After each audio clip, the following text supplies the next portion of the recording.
Vijayawada rural మండలం Kotturu, Tadepalli, Vemavaram, G Konduru పరిధిలో YCP హయాంలో మట్టి తవ్వకాలు విచ్చలవిడిగా సాగాయి. లక్షల క్యూబిక్ మీటర్ల మట్టిని అక్రమంగా తవ్వేశారు. సర్వే నెంబర్ల వారీగా ఎవరెవరు ఎంత అక్రమంగా తవ్వుకుపోయారనే లెక్కలు తేల్చి బాధ్యులకు గనులు, భూగర్భ శాఖ కొంతకాలంగా నోటీసులు జారీ చేస్తుంది. జరిమానాతో కలిపి 100 కోట్ల వరకు చెల్లించాలంటూ నోటీసులు ఇచ్చిన విషయం వెలుగులోకి వచ్చింది. ఎన్టీఆర్ జిల్లా గ్రామీణ ప్రాంతంలో వందల కోట్ల రూపాయల విలువ చేసే మట్టిని అక్రమార్కులు దోచేశారు. కొత్తూరు, తాడేపల్లి, వేమవరం, విజయవాడ రూరల్ పరిధిలో 10.84 లక్షల క్యూబిక్ మీటర్లలో మట్టిని తవ్వుకుపోయినట్లు తెలుస్తోంది. ఈ మట్టికి వాస్తవంగా 10,89,00,000, జరిమానా 46,96,00,000 కలిపి 57,86,00,000 చెల్లించాలని నోటీసులు జారీ చేశారు. అత్యధికంగా చప్పిడి రవివర్మ, పావోలూరి నాగేశ్వరరావు కలిపి 30,99,00,000, U Gopalarao 3,44,00,000, P Madhavarao 2,89,00,000, P Nageswararao 1,52,00,000 చెల్లించాలంటూ నోటీసులిచ్చారు.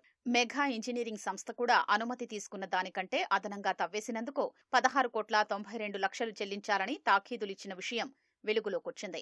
మిగతా వారిలో కరీం ఖాన్ 55,69,000, పరికల శ్రీనివాసరావు 37,92,000, టి నాగేశ్వరరావు 36,62,000, కె శేఖర్ బాబు 30,54,000, బొడ్డు ప్రకాశ్రావు 27,36,000, ఐఆర్పి ఇన్ఫ్రా సంస్థ 21,20,000 చెల్లించాలని నోటీసులు ఇచ్చారు. జీ కొండూరు మండలం వెలగలేరు పరిధిలోనూ 5,75,000 క్యూబిక్ మీటర్లు తవ్వేశారని గుర్తించారు. ఈ మట్టికి 6.01 కోట్లు, జరిమానా 25,90,00,000 కలిపి 31,91,00,000 చెల్లించాలంటూ నోటీసులు జారీ చేశారు. చల్లగుండ్ల అజయ్ 7,04,00,000, డి దేంద్రరావు 11,12,00,000, భాష 1,70,00,000, 12,05,00,000 చెల్లించాలంటూ మరికొంతమందికి తాఖీదులు ఇచ్చారు. విజయవాడ మండలం పి నైనవరం గ్రామ రెవెన్యూ పరిధిలోనూ భారీగా మట్టిని తవ్వుకుపోయారు. 2.60 లక్షల క్యూబిక్ మీటర్ల మట్టిని తవ్వేసినందుకు డి వెంకటేశ్వరరావు అనే వ్యక్తికి 14,42,00,000 చెల్లించాలంటూ నోటీసులు ఇచ్చారు.